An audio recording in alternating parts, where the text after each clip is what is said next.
Alright, so we're back to working on the Mustang today, and there's still a few things left that we have to do before this thing runs again. Most notably, I'm missing the airbox, but that's coming in the mail in a little bit. Some other things I could do in the meanwhile, though, is replace this, which is a Pro Charger specific um, thermostat housing. Now, I don't need to replace this to go back to NA, but if I'm selling the kit, it's probably good that I give it with the rest of it.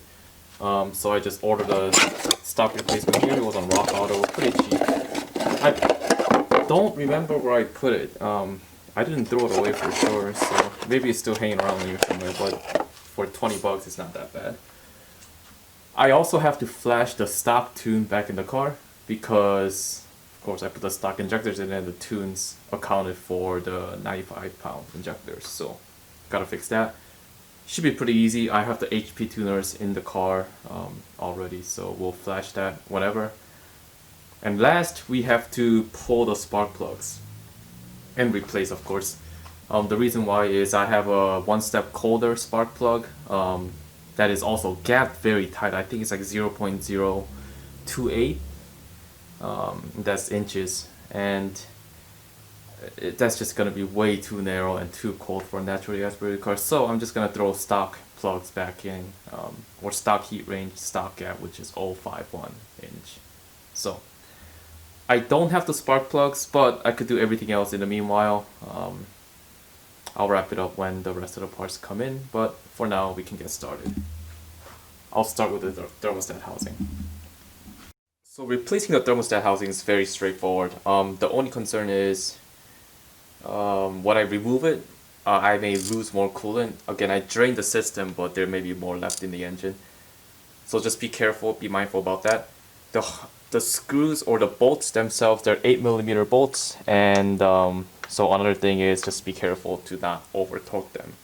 So for now, let's just get it out. First, I already have the drain pan under kind of the general thermostat area, so I should be good there, and hopefully it's all dry. We'll see.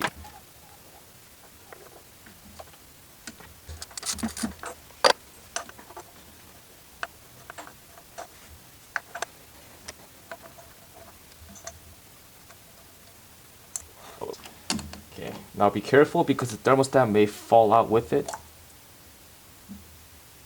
And it hasn't. So the thermostat stayed in here, which is fine. And here's the remove piece. So it looks like the O-ring is actually built into the housing. Let me show you.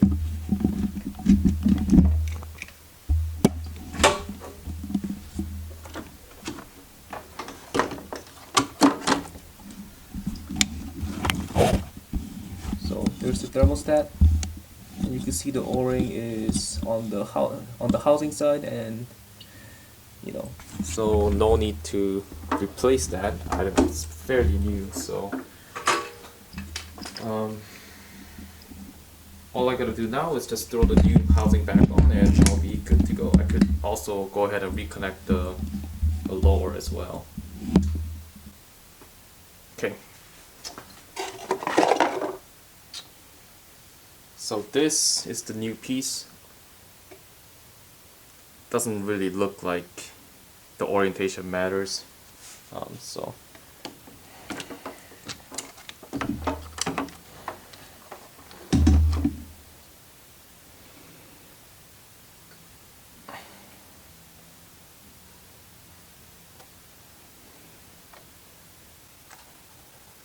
only doesn't matter.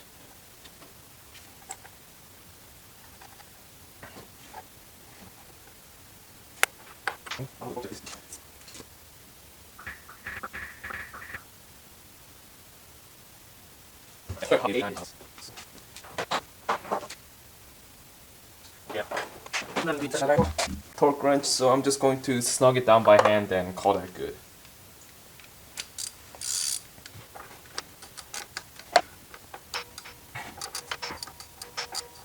Okay. And now you can reinstall the lower hose.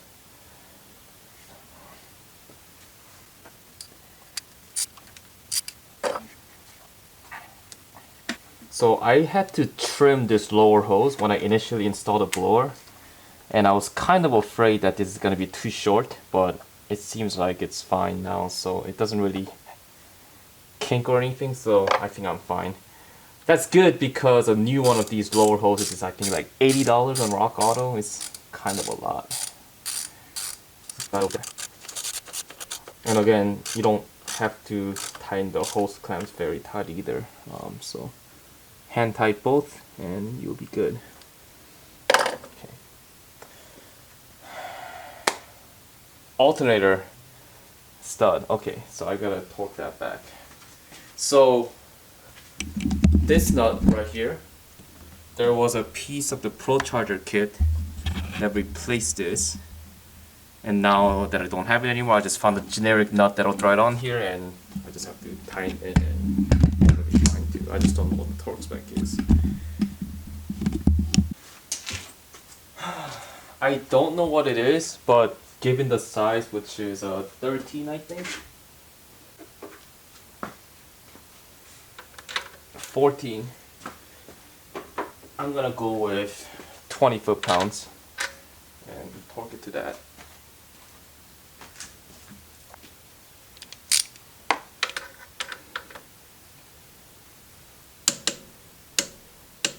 Okay. And now what I'm gonna do next is pull the spark plugs out of the car. I don't have the spark plugs yet, they're gonna come in on Monday, but I can still pull them out just because it's kind of a pain to do, especially the rear cylinders. But it's pretty straightforward, nothing really tricky about it other than getting the right combination of sockets. And so I'm just going to start by disconnecting all these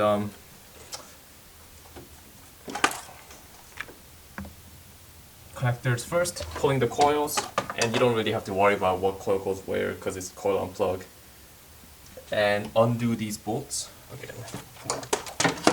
Undo these bolts and lift them right off. And the spark plugs are going to be 5/8. And a tool that I would recommend is one of these. So what this is a magnetic spark plug tool, and that is pretty useful just because the rubber boot ones like these sometimes grab the plug too tight, and when you go to remove the tool it gets stuck in the cylinder, which is a huge pain, especially if it happens to be one of those in the rear. So one of these, or a set of these on Amazon, is like $10. It's come in useful several times, so I would recommend that. Anyway, let's get all the plugs out. And these are going to be 8mm bolts.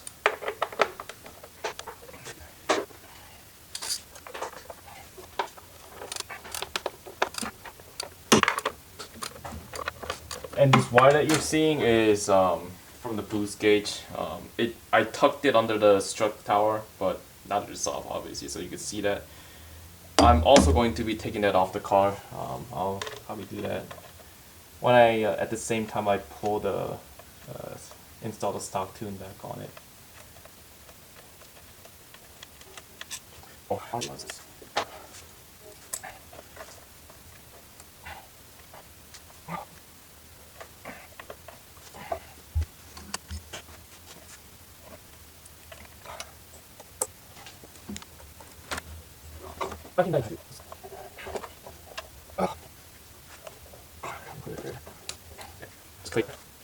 And as I'm going along, I'm just going to thread this back in just so that I don't lose this bolt.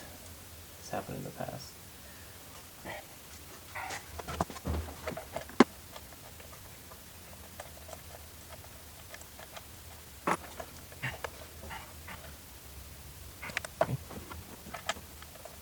Yeah, and the plugs release much easier after you pull the coil out of a little bit, after you unseat the coil a little bit, just so that you could, you know, get a hand, get a finger underneath of it as well.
And now take your socket and just loosen all the plugs and go ahead and start pulling him.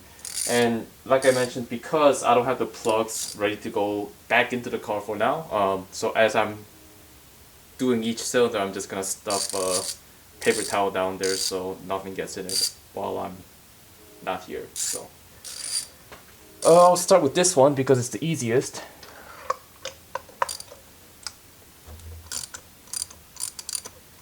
I'm gonna also use this extension.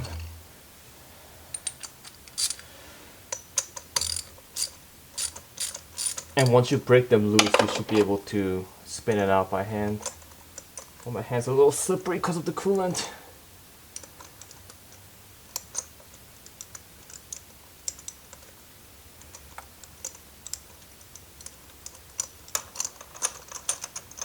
Okay. And here it is, first one. How's it look?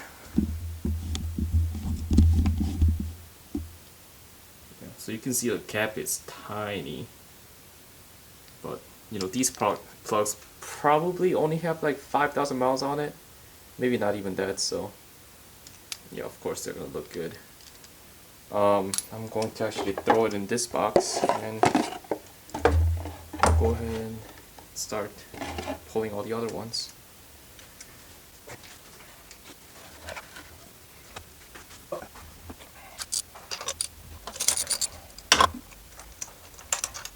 Good.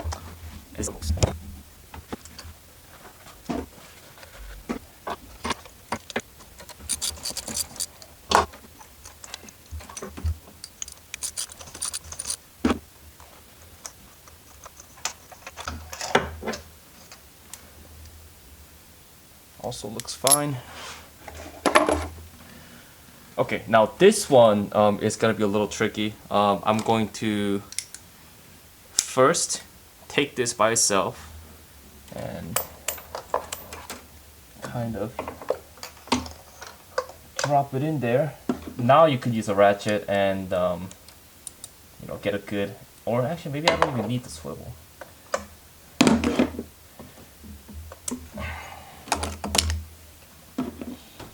And break it loose.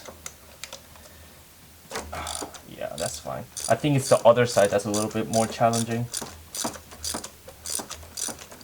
And overall, this is still an American car and everything's got big hardware and it's pretty accessible, so.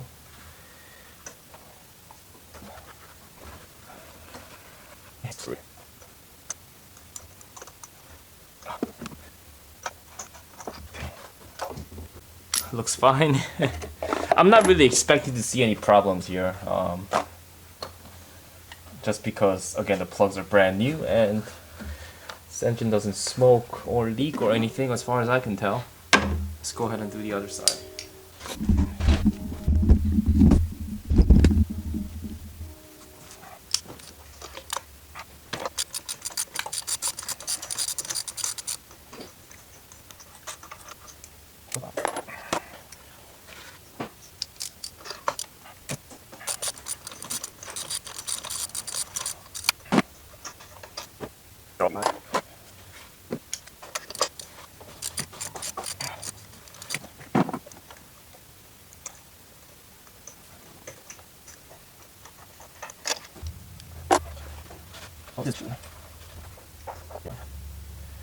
So I think you're going to need a small extension, swivel. So for this one, I think you're going to put the swivel or the small extension on the tip, the swivel, and then put the longer extension on it like that. And hopefully that'll be deep enough. Yeah.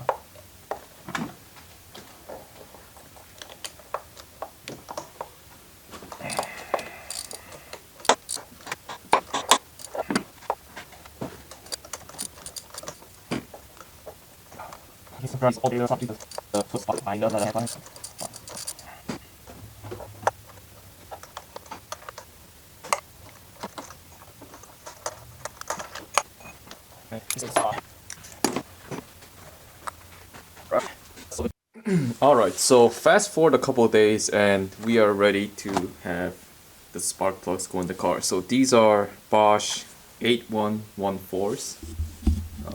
Here you go. And these are just OE spec, OEM heat range, pre-gap to 0.051 inch. So these are just drop in for the car. I'm not even going to check the gap. The torque spec for the spark plugs are 10 foot or 12 foot-pounds. So I'll be using a torque wrench for that. And it's also not a bad idea to use a little bit of anti-seize when you're putting the plugs in, just to have them come out easier for you next time. Installation's the opposite of removal. You just go one by one. And what I'm going to do is I'm going to install the plug, put the coil back in, and clip the harness so I know that one's been done. So yeah, just one by one. There's really no tricks to this. So yeah, let's just go ahead and get that done. Alright, so here's what I'm doing. So I applied some Loctite onto the plug. And I'll do the hardest one first just to get that one over with. I'm going to place this into the socket like this.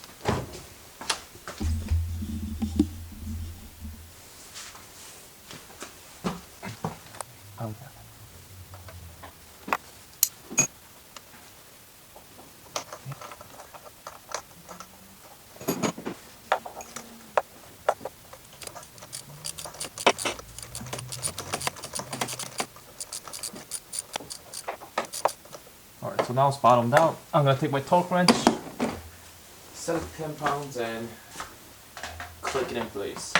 If you don't have a torque wrench, kind of what I like to use anyway is, if you go until it bottoms out and then add an eighth of a turn. I've never really had any problems doing that. But, if you want to do it by the book, there it is.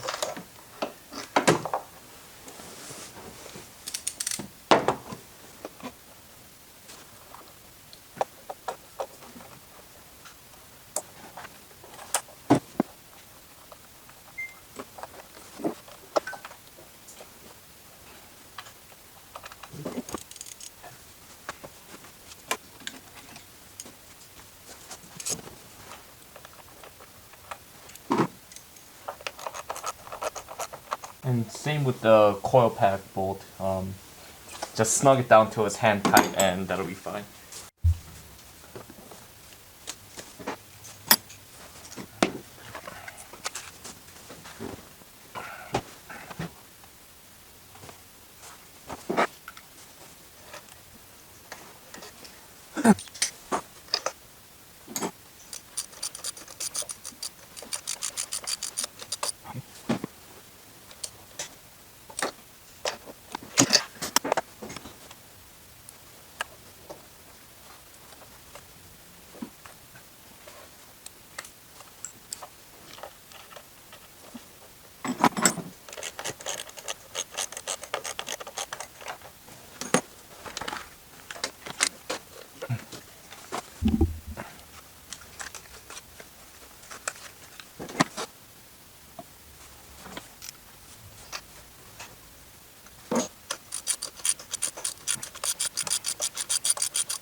And done.